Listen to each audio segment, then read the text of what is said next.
Japan has a new prime minister approved by both houses of parliament.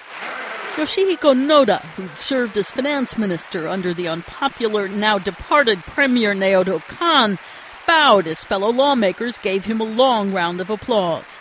The legislative vote was largely a formality, as Noda had been picked to head the ruling Democratic Party of Japan the day before.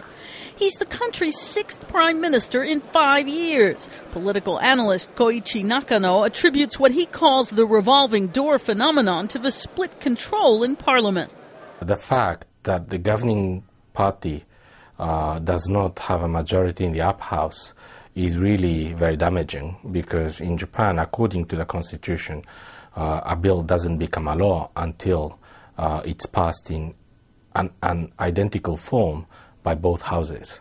And that gives the opposition parties a big veto power. Noda had wasted no time in speaking to the opposition. He met with the leader of the Liberal Democratic Party Monday.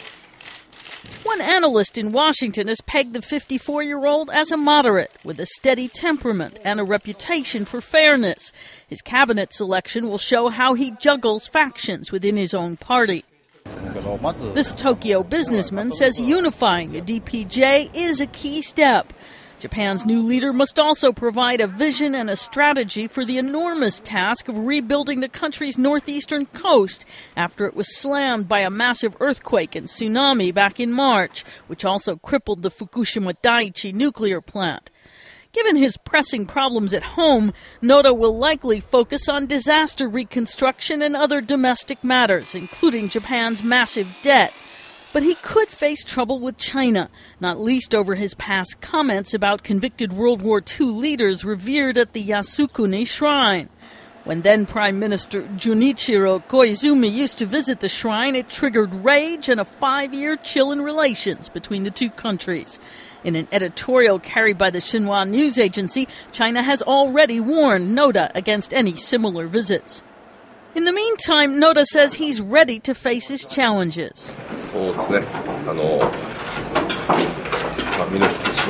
I am braced for the future.